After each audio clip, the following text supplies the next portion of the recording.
Inilah Warta NTT Sore Berjaringan Sekorwil Nusantara 6, RRI Kupang, RRI ND, dan RRI Atambua.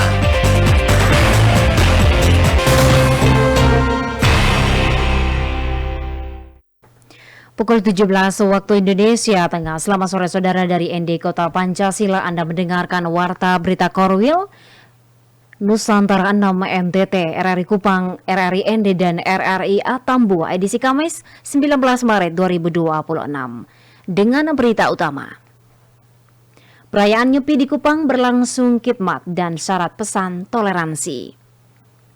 Umat Hindu di Atambua laksanakan catur brata penyepian, mengintrospeksi diri agar kehidupan sesuai dengan rencana Sang Hyang Widiwasa. Selengkapnya bersama saya Angela But di sore hari ini.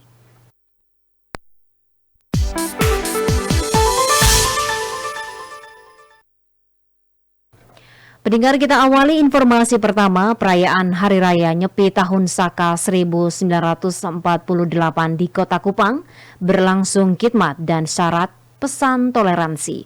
Selengkapnya laporan Alfred Singge.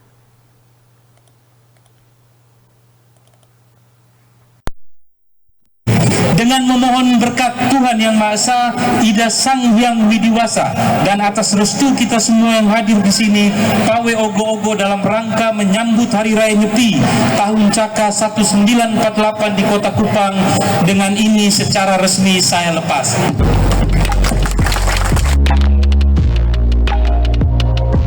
Perayaan Hari Raya Nyepi Tahun Saka 1948 di Kota Kupang berlangsung hikmat dan penuh pesan toleransi. Rangkaian kegiatan yang melibatkan umat Hindu bersama masyarakat lintas agama ini menegaskan semangat persaudaraan dalam keberagaman. Ketua Panitia Iwayan Gede Astawa dalam laporannya menyampaikan bahwa tema perayaan tahun ini adalah Satu Bumi, Satu Keluarga, Nusantara Harmoni, Indonesia Maju. Ia menjelaskan berbagai kegiatan telah dilaksanakan mulai dari bakti sosial dan aksi donor darah yang melibatkan puluhan pendonor dan ratusan peserta hingga aksi berbagi takjil dan buka puasa bersama dengan umat muslim. Upacara melasti yang dilaksanakan pada hari Senin 16 Maret 2026 di Pura Oebananta, Kota Kupang. Dan yang terakhir hari ini adalah Taur Kesanga dan Pawe Ogo-Ogo yang dilaksanakan pada hari ini 18 Maret 2026 yang menampilkan 4 Ogo-Ogo. Selain itu, rangkaian ritual keagamaan seperti melasti, tawar kesanga, hingga pawai ogoh-ogoh menjadi bagian penting dalam menyambut Hari Raya Nyepi. Mewakili Ketua Parisada Hindu Dharma Indonesia Kota Kupang, I Gusti Ngurah Suwarnawan menjelaskan bahwa seluruh rangkaian ritual memiliki makna penyucian alam dan manusia. Ritual ini bertujuan menjaga keseimbangan antara manusia, alam, dan lingkungan, serta menetralkan energi-energi negatif, mengembalikan sari-sari alam yang telah digunakan manusia, dan memohon kesejahteraan. Ia juga menambahkan, umat Hindu akan melaksanakan catur brata penyepian selama 24 jam sebagai bentuk refleksi diri dan penyucian lahir batin. Sementara itu, Wali Kota Kupang, Dr. Christian Widodo menegaskan bahwa nilai keimanan tidak hanya diwujudkan dalam doa, tetapi juga dalam tindakan nyata. Iman hadir dalam persaudaraan dan solidaritas. Kegiatan berbagi takjil dan buka puasa bersama menjadi bukti bahwa nilai keagamaan hidup dalam keseharian. Wali Kota juga menyoroti makna tema Nusantara Harmoni sebagai simbol keseimbangan dalam keberagaman. Nusantara Harmoni, saya suka sekali dengan kata harmoni. Harmoni ini artinya tidak sama tetapi seimbang. Harmoni itu bukan seragam tetapi seimbang. Kita tidak bisa menyamakan semua orang, menyeragamkan semua orang. Orang itu dia hidup dengan karakternya masing-masing, keunikannya masing-masing. Kita semua ini berbeda, tetapi bagaimana kita ada bersama dalam kehidupan yang seimbang. Puncak kegiatan ditandai dengan pelepasan pawai ogoh-ogoh oleh Wali Kota Kupang yang disertai pemukulan gong sebagai simbol dimulainya arak-arakan. Saya Wali Kota Kupang secara resmi membuka pawai ogoh-ogoh.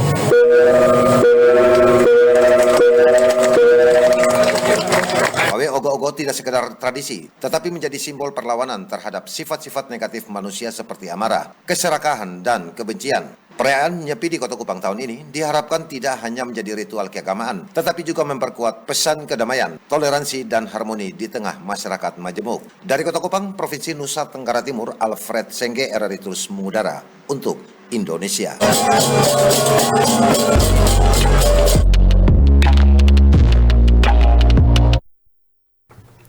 Kita beralih ke informasi lainnya. Umat Hindu di Atambua, Kabupaten Belu melaksanakan catur brata penyepian mengintrospeksi diri agar kehidupan sesuai dengan rencana Sang Hyang Widiwasa. Selengkapnya laporan Febi Leolede.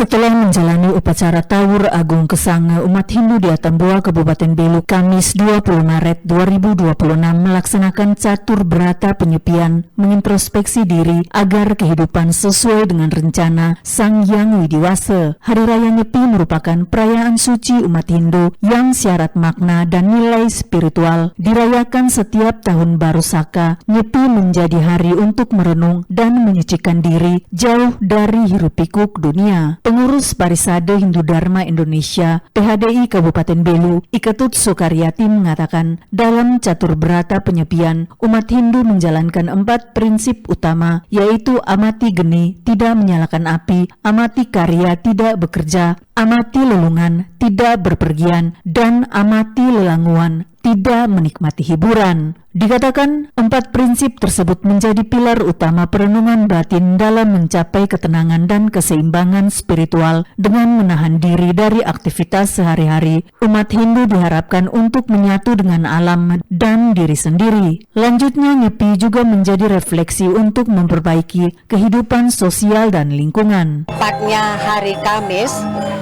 baru di situ kita melakukan apa yang disebut dengan catur brata penyepian. Nah, jadi catur brata penyepian ini sudah 4 larangan yang harus tidak boleh kita lakukan, yaitu dari jam 6 pagi sampai dengan jam 6 sore. Jadi adapun 4 hal yang tujuannya larangan itu, yaitu yang disebut dengan amati geni, amati lelungan, dan amati lelanguan, dan juga yang terakhir amati karya. Jadi 4 hal ini yang tidak boleh kita lakukan dalam pelaksanaan catur brata penyepian. Iketut Sukaryati berharap dengan perayaan Nyepi tahun ini, umat Hindu di Kabupaten Belu dapat mewujudkan suatu kehidupan yang seimbang dan serasi antara raga jiwa individu dengan masyarakat, manusia dengan Tuhan, serta dengan alam dan lingkungan. Maka yaitu meningkatkan toleransi beragama. Di sini yang menegaskan bahwa toleransi beragama sangat mempersatukan kita semua. Sementara salah seorang umat Hindu, Sertu Kadek Krishna, merasa bersyukur karena bisa merayakan Nyepi. Meski jauh dari keluarga, dirinya tetap bersyukur dan berharap tahun ini bisa menjalani Nyepi untuk hidup yang lebih baik. Perayaan Nyepi untuk tahun ini cukup bagus, biarpun kami yang umat Tobir sebagian ada yang melaksanakan tugas, tapi kami sisanya yang korum bisa melaksanakan perayaan Nyepi seperti tahun lalu, berjalan dengan lancar, berjalan dengan aman, dan sampai di Pura Atambua ini juga lancar dan aman. Depannya kita sebagai umat Hindu, dimanapun kita tugas, dimanapun kita ditempatkan, ya kita bisa melaksanakan adat istiadat kita dengan baik dan benar.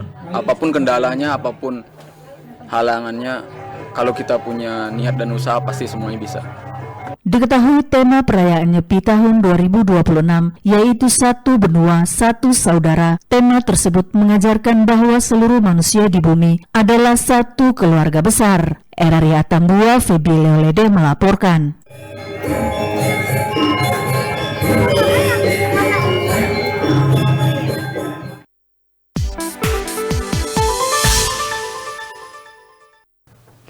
Warga mengeluhkan harus mengantri panjang kendaraan saat pengisian BBM di lokasi SPBU Kota Atambua. Selengkapnya laporan Ferdiasi.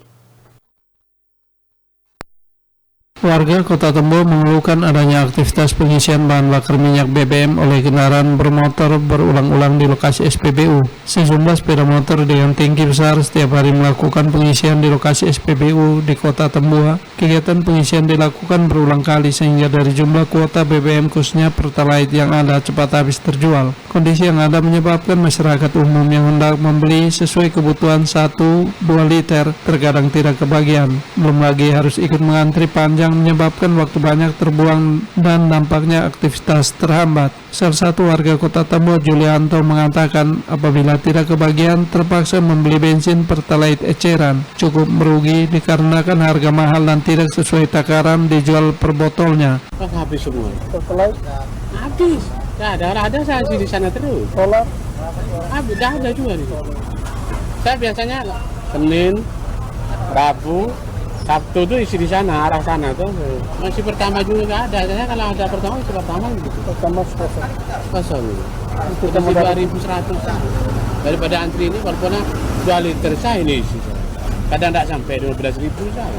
Ia mengungkapkan pemberlakuan setiap SPBU sedikit berbeda. Semisal SPBU yang ada di Lakafehan, Kecamatan Kakuluk, Mesak Belu, setiap pengendara masyarakat umum yang hendak mengisi BBM oleh petugas mengatur maju dari depan, petugas nosel mengisi lebih awal. Hal ini sangat membantu masyarakat yang membeli 1-2 liter seperti hendak ke kantor atau aktivitas lain dan tidak melakukan tap BBM di lokasi SPBU. Kalau di Laka itu didahuluin kalau yang ini. Kita maju. Iya kalau motor enggak ini atap ya itu kita maju itu. Yang ini kan aku dari sana. Mas maju itu. Sama yang tahu juga sudah tahu. Memang aturnya begini mas. Kalau tidak mau ini sudah suruh keluar lagi. Di sana orang panjang sampai jalan itu yang kayak kita ini antri. Iya, walaupun yang ini antri banyak. Yang tuh hanya isi ini suruh isi dulu lah. Masyarakat umum. Yang tetap juga ya tahu sudah. Mau maju itu. Yang ini paling pun 3 liter sah kalau sudah 2 liter ya saya punya. Ia mengharapkan adanya perhatian pemerintah melalui Dinas Teknis Bagian Ekonomi untuk melakukan pengawasan sehingga BBM subsidi benar-benar peruntukan masyarakat bukan kembali diperjualbelikan. Pendengar, Anda mendengarkan Warta NTT Sore. Siaran ini dapat juga didengar melalui streaming rri.co.id dan RRI Digital.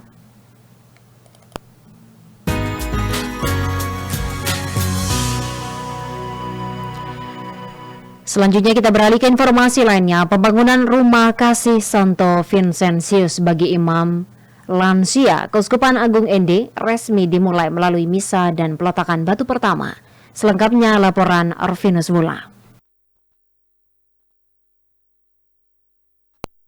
Kegiatan ini dipimpin langsung Uskup Agung Ende Monsinyur Paulus Budi Kleden SVD bersama Bupati Ende Yosef Benedictus Badeoda. Prosesi berlangsung di Kefikepan Ende dan dihadiri berbagai unsur pemerintah serta gereja. Hadir Ketua DPRD Ende Franciscus Taso bersama anggota, asisten 2 ngada para imam dari Kefikepan Ende, Mbai dan Bejawa serta para donatur. Dalam khotbahnya, Uskup Agung Ende menegaskan pembangunan rumah kasih bukan sekadar proyek fisik. Ia menyebut fondasi kuat harus berakar pada iman kepada Yesus Kristus yang menjadi dasar kehidupan pribadi, keluarga, masyarakat, dan gereja. Menurutnya, momentum ini juga relevan dengan masa Prapaskah yang mengajak umat merenungkan makna pengorbanan dan keselamatan. Nilai spiritual tersebut dinilai penting agar pembangunan tidak hanya kokoh secara fisik tetapi juga bermakna secara rohani. Dalam sambutannya, Uskup Budi Kleden menyampaikan apresiasi kepada pemerintah daerah dari 3 kabupaten. Pemerintah Kabupaten Ende, Ngada, dan Nagekeo dinilai telah memberikan dukungan nyata bagi pembangunan rumah kasih. Ia juga mengungkapkan rasa terima kasih kepada para donatur yang telah berkontribusi. Menurutnya, pembangunan ini baru langkah awal dan masih membutuhkan dukungan berkelanjutan dari berbagai pihak. Telah menjelang malam dan matahari hampir terbenam. Permintaan kedua murid yang berjalan ke Emmaus itu juga merupakan ungkapan doa yang sangat mendalam dari kita semua. Tinggallah bersama-sama dengan kami ya Tuhan, sebab hari telah menjelang malam dan matahari hampir terbenam. Sebuah ungkapan doa yang dinyatakan terutama ketika orang sedang menghadapi situasi sulit dalam hidupnya, saat seolah hari-hari menjadi seperti Dukungan juga datang dari paroki-paroki serta para imam yang telah memberikan sumbangan. Namun kebutuhan pembangunan masih cukup besar sehingga partisipasi umat tetap diharapkan. Sementara itu Bupati Ende Yosep Benedictus Badeoda menegaskan pembangunan rumah lansia bukan sekadar seremoni. Ia menyebut kegiatan ini sebagai bentuk penghargaan kepada para imam yang telah mengabdikan hidup bagi gereja dan masyarakat. Menurutnya para imam lansia layak mendapatkan tempat tinggal yang layak dan penuh perhatian di usia senja. Kehadiran rumah kasih ini diharapkan menjadi ruang yang menghadirkan ketenangan, persaudaraan, dan kehangatan. Hari ini saya kira bukan sekadar seremoni pembangunan sebuah bangunan fisik, tapi ini adalah peletakan fondasi kasih, penghargaan dan penghormatan kepada para gembala umat yang sepanjang hidupnya telah mengabdikan diri bagi pelayanan gereja dan masyarakat. Bagi pemerintah, para pastor adalah pelayan yang setia. Mereka telah berjalan dari kampung ke kampung, dari paroki ke paroki, menghadirkan harapan. Ia menambahkan pembangunan rumah kasih Santo Vincentius menjadi simbol bahwa penghargaan tidak terhenti setelah masa pelayanan. Nilai kasih harus terus hidup sebagai wujud syukur atas pengabdian para imam. Pemerintah Kabupaten Ende menyambut baik inisiatif Keuskupan Agung Ende tersebut. Program ini juga diharapkan menjadi inspirasi bagi generasi muda untuk melayani dengan tulus dan penuh kasih. RRI Ende Rufinus Fula melaporkan.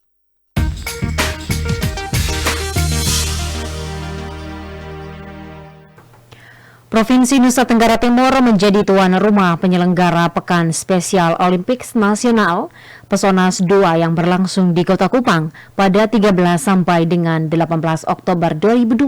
Nah, penyelenggara multi-event ini akan diikuti 1.200 atlet penyandang disabilitas tunagrahita atau ketunaan intelektual. Selengkapnya laporan Alotani. Kita ditunjuk sebagai tuan rumah untuk melaksanakan Pekan Olahraga Spesial Olimpik Nasional yang kedua. Akan dilaksanakan pada bulan Oktober bertempat di Kota Kupang tanggal 13 sampai dengan tanggal 18 Oktober. Penunjukan Provinsi Nusa Tenggara Timur sebagai tuan rumah penyelenggara Pekan Spesial Olimpik Nasional Pesonas 2 disampaikan Ketua Panitia Reni Marlina Un dalam keterangan pers di Kompleks Stadion Oepoe Kupang Selasa 17 Maret 2026 petang. Reni Marlina Un yang didampingi Sekretaris Panitia Karel Muskanan menyampaikan bahwa multi-event ini akan diikuti 1.200 atlet disabilitas tunagrahita dan tersebar pada 7 cabang olahraga yakni atletik, renang, tenis meja, bulu tangkis, sepak bola mini atau futsal, hoce, dan senam ritmik. Ia menjelaskan 7 cabang olahraga tersebut menjadi pilihan dari 17 cabur pada Spesial Olimpik Indonesia atau SOINA yang akan dipertandingkan dan dilombakan pada multi-event Olimpiade World Summer Games di Santiago, Chili tahun 2027. Terkait hal ini, panitia juga telah mempersiapkan berbagai hal jelang pelaksanaan Pesonas pada tanggal 13 hingga 18 Oktober 2026. Kita sudah berkoordinasi dengan tim pusat, mereka juga sudah datang melihat venue di Kota Kupang ini dan Kota Kupang ini tempatnya layak untuk mengadakan event besar ini. Kami selaku panitia lokal, kami sudah mempersiapkan beberapa persiapan awal. Kemarin itu sudah dipilih maskot yang akan kita pakai dan kita umumkan secara terbuka. Target kita 25 provinsi yang akan mengambil bagian dengan kurang lebih 1.200 atlet yang akan bertanding di sini. Dan kita tahu bahwa ini adalah anak-anak yang berkebutuhan khusus, artinya mereka tidak datang sendiri. Mereka tentunya akan didampingi oleh pelatih maupun oleh pendamping, bahkan orang tua juga hadir untuk memberikan support kepada mereka, sehingga kita pastikan bahwa sebagai tuan rumah penyelenggara, kita harus mempersiapkan dengan sebaik mungkin. Sekretaris Panitia Penyelenggara Pekan Spesial Olimpik Nasional Pesonas 2 tahun 2026, Karel Muskanan menjelaskan untuk suksesnya penyelenggaraan event ini, pemerintah NTT mendukung penuh dengan mengalokasikan anggaran senilai 2 miliar rupiah. Anggaran 2 miliar rupiah tersebut sudah termasuk biaya fasilitasi kontingen Pesonas NTT. Dari anggaran 2 miliar ini sudah termasuk fasilitasi untuk kontingen Pesonas Nusa Tenggara Timur. Itu sekira 200 juta atau 10% dari 2 miliar itu. Sehingga total penyelenggaraan untuk Pesonas sendiri 1,8 miliar. Ini kami bersinergi dengan Soina Pusat terkait dengan penganggaran pembiayaan sharing antara APBD dan juga APBN yang diupayakan oleh Soina Pusat. Karel Muskana juga menyampaikan bahwa venue 7 cabang olahraga yang akan dipertandingkan dan dilombakan pada multi-event Pekan Spesial Olimpik Nasional Pesonas 2 tahun 2026 berpusat di Kompleks Stadion GOR Poe-Poe Kota Kupang, kecuali 2 cabang olahraga lainnya, yakni renang di San Siro Sport Center Sikumana dan bulu tangkis di GOR Ferrari Waibobo Kota Kupang. Menurut Karel, venue-venue tersebut sudah disurvei oleh pengurus Soina Pusat dan dinyatakan layak sebagai tempat penyelenggaraan 7 cabang olahraga. Dalam event tersebut juga akan ada hiburan-hiburan berupa tari-tarian dan nyanyian, serta pameran UMKM. Dari Kupang, Nusa Tenggara Timur, Alotani, RRI terus mengudara untuk Indonesia. Baik pendengar, sebelum mengakhiri Warta NTT sore ini, kembali kami sampaikan pokok-pokok berita. Perayaan Nyepi di Kupang berlangsung khidmat dan syarat pesan toleransi. Umat Hindu di Atambua laksanakan catur berata penyepian, mengintrospeksi diri agar kehidupan sesuai dengan rencana Sang Hyang Widiwasa. Sekian Warta NTT sore ini, mewakili kerabat kerja yang bertugas, saya Celabut mengucapkan selamat sore dan selamat beraktivitas.